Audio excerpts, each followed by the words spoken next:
পাকা বাড়ির মালিকের নাম আবাসে, কিন্তু তালিকায় নাম নেই যোগ্যদের। বাগদায় এই অভিযোগে সরব বিজেপি।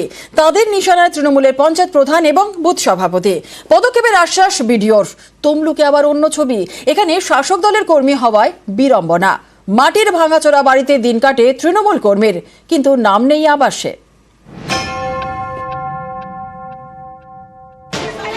উত্তর 24 পরগনার বাগদার বয়রা গ্রাম পঞ্চায়েত। এই পঞ্চায়েত এলাকায় তৃণমূলের বুথ সভাপতি সামু মোল্লা।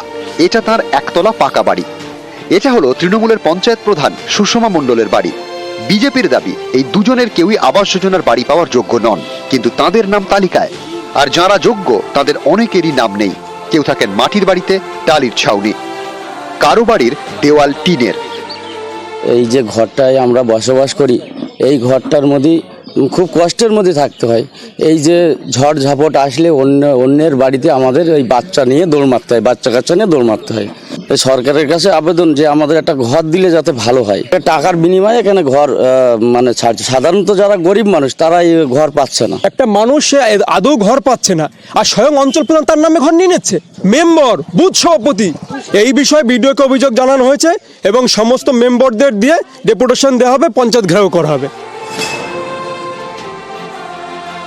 আগে যখন আমি প্রধান ছিলাম না, তার আগের থেকেই আমার বাংলার আবাস যোজনা লিস্টে নাম ছিল, পাওয়ার যোগ্য। সেই হিসাবেই হয়তো আমার নামটা আধিকারিকরা রেখে দিয়েছিল। কিন্তু যদি এটা দেখে কেউ ভাবে যে প্রধান হয়েছি বলে আমার ঘরটা পাওয়ার যোগ্য নয়, তাহলে আমার ঘরটা আমি নিজের থেকেই আমি বাতিল করে দেব। 18 সালের যে তালিকাটা ছিল সেটা তো 6 বছর আগের তালিকা। পুনরায় এটাকে আবার ফিল্ডে ফেলে এনকোয়ারি করার একটা জায়গা ছিল। সেই এনকোয়ারিটা হয়েছিল, হিউজ সংখ্যক এনকোয়ারি করতে গিয়ে প্রভিশন লিস্ট বেরোলো, তাতে কিছুটা হয়তো গন্ডগোল ধরা পড়েছিল। পূর্ব মেদিনীপুরে আবার অন্য ছবি। এখানে শাসক দলের কর্মী হওয়ায় বিড়ম্বনায় তমলুকের পাকুড়িয়ার বাসুদেব বন্দ্যোপাধ্যায়। স্ত্রীকে নিয়ে তাঁর সংসার। দীর্ঘদিনের তৃণমূল কর্মী, থাকেন মাটির বাড়িতে। মাটির দেওয়াল, সেটাও নানা জায়গায় ভাঙা। টালির ছাউনিতেও ফাঁক ফোকর। বৃষ্টি হলেই ঘরে জল ঢোকে। শীতে টেকা দেয় তৃণমূলের কর্মী বাসুদেবের দাবি, আবাসে আবেদন করেও ঘর মেলেনি। এখন কি করবো বলুন, আমাকে তো, আমি তো একবারে ফাঁকা বাইরে থাকতে পারি না। জল পড়ুক আর যাই করুক, আমি এখানেই থাকতে বাধ্য হচ্ছি। এই অবস্থায় যদি একটু সহানুভূতি হয় কোনো রাজনৈতিক দলের, তাহলে আমার পক্ষে ভালো হয়। আমি 24 ঘন্টার মধ্যে খোঁজ নিচ্ছি, যদি সত্যি হয় নিশ্চিত বিডিও সাহেবকে, নিশ্চয়ই ডিএম সাহেবের দৃষ্টি আকর্ষণ করব।